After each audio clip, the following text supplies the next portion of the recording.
وسلم نے ایک مرتبہ 3 دفعہ قسم کھائی، واللہ لا یؤمنو، واللہ لا یؤمنو، واللہ لا یؤمنو، خدا کی قسم وہ شخص مومن نہیں، خدا کی قسم وہ شخص مومن نہیں، خدا کی قسم وہ شخص مومن نہیں۔ واقعہ یہ ہے کہ ہم تصور نہیں کر سکتے کہ صحابہ کیسے لرز گئے ہوں گے، کانپ اٹھے ہوں گے، کون وہ بدبخت ہے، کون وہ شقی ہے جس کے بارے میں اللہ کے رسول 3 دفعہ قسم کھا کر فرما رہے ہیں کہ وہ صاحب ایمان نہیں۔ قیل من یا رسول اللہ، کسی نے ڈرتے ڈرتے پوچھا ہوگا اے اللہ کے رسول کس کے بارے میں ارشاد فرما رہے ہیں؟ اب جواب سنیے، الذی لا یامن جارہ بوائقہ، وہ شخص کے جس کی ایذا رسانی کی وجہ سے، جس کی بدخلقی کی وجہ سے اس کا پڑوسی امن میں نہیں ہے۔ یہ کوئی گناہ کبیرہ ہے؟ آپ کی فہرست میں تو گناہ ہی نہیں، کبیرہ کیا سوال، صغیرہ بھی نہیں۔ زیادہ آپ یہ کہیں گے کہ ذرا بد اخلاقی ہے، کج خلقی ہے، بس اچھا کردار کا معاملہ نہیں ہے، یہ کہیں گے، گناہ کی فہرست میں نہیں آئے گی بات۔ کبیرہ بہت بڑی شے ہے، لیکن اس پر اللہ کے رسول نے 3 دفعہ قسم کھائی، ایمان نہیں ہے، ہرگز نہیں ہے، خدا کی قسم نہیں۔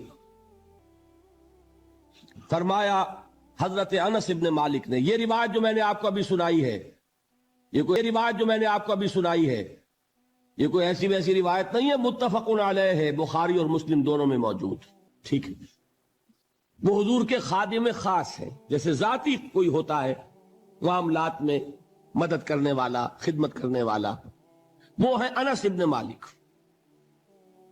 چونکہ ان کا تعارف ہو گیا ہے رضی اللہ تعالیٰ عنہ، تو ایک بات پہلے اور سنا دوں، جو بچہ اپنے اس بچپن سے لے کر 9 برس کی عمر تھی جب آئے حضور کے پاس، انتقال کے وقت عمر کتنی ہوگی؟ 19 برس، 10 برس حضور کی خدمت میں رہے۔ پہلے تو حضور کے اخلاق کی جو گواہی وہ دے رہا ہے وہ اس کی زبان سے سنیے کہ میں 10 برس حضور کی خدمت میں رہا، کسی بات پر ڈانٹنا تو کجا، حضور نے کبھی مجھ سے یہ بھی نہیں فرمایا کہ اے انس تم نے وہ کام کیوں نہیں کیا۔ یہ ہے ایک آقا کی حیثیت سے محمد الرسول اللہ صلی اللہ علیہ وسلم کا اخلاق۔ اگر نہیں کیا خود کر لیا، کوئی ڈانٹ ڈپٹ نہیں۔ حالانکہ بچے ہیں، بچوں کو ویسے بھی ڈانٹ ڈپٹ دیا جاتا ہے، لیکن نہیں۔ اب ان صحابی کی ایک گواہی سنیے، قلما خطبنا رسول اللہ صلی اللہ علیہ وسلم الا قال، فرماتے ہیں کہ شاذ ہی کبھی ایسا ہوا ہوگا کہ حضور نے کبھی خطبہ ارشاد فرمایا ہو اور اس میں یہ الفاظ نہ ہو۔ الفاظ سمجھ رہے؟ جب بھی خطبہ دیتے تھے آپ یہ الفاظ ضرور فرماتے تھے، شاذ کبھی رہ جائے تو رہ جائے، قلما خطبنا رسول اللہ صلی اللہ علیہ وسلم الا قال، کیا فرمایا؟ لا ایمان لمن لا امانت لہ ولا دین لمن لا عہد لہ، جس شخص میں امانت داری نہیں اس کا کوئی ایمان نہیں، جس میں ایفاء عہد نہیں اس کا کوئی دین نہیں۔ بنا پھرتا ہو وہ دیندار، بنا پھرتا ہو وہ صاحب ایمان اور امتی حضور کا، امانت داری نہیں تو ایمان نہیں، ایفاء عہد نہیں تو دین نہیں۔ کس کا فرمان ہے؟ کسی آج کے زمانے کے مفتی کی بات نہ سمجھ لیجئے گا کہ جس کو آسانی سے آپ چاہیں تو رد کر دیں۔ یہ محمد الرسول اللہ صلی اللہ علیہ وسلم کا فرمان ہے۔ پھر ایک متفق علیہ روایت بخاری اور مسلم کی، راوی پھر کون ہے؟ ابو ہریرہ رضی اللہ تعالیٰ عنہ، فرماتے حضور نے ارشاد فرمایا لا یزنی الزانی حین یزنی وہو مومن ولا یسرق السارق حین یسرق وہو مومن ولا یشرب الخمر حین یشرب وہو مومن، کوئی زانی حالت ایمان میں زنا نہیں کرتا۔ کیسے ممکن ہے؟ ایمان ہو اور زنا ہو جائے، پھر وہ ایمان دھیلے کا ہوا۔ کیا قدر و قیمت اس ایمان کی؟ وہ تو اٹھا کر پھینک دینے کی چیز ہے.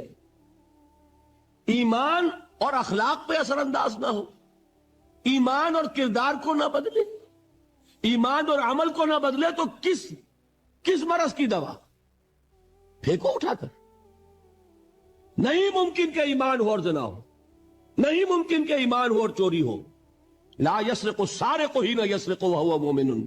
کوئی چور حالت ایمان میں چوری نہیں کرتا، کوئی شرابی حالت ایمان میں شراب نہیں پیتا. ولا یشرب الخمر حین یشرب وہو مومن.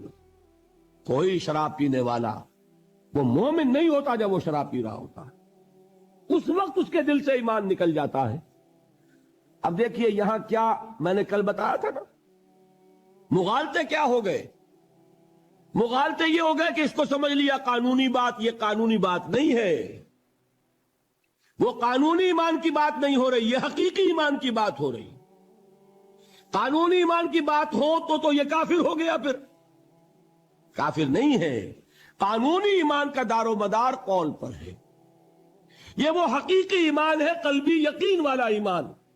اس کے بارے میں فرمایا جا رہا ہے وہ دل سے نکل جاتا ہے تو گناہ ہو سکتا ہے.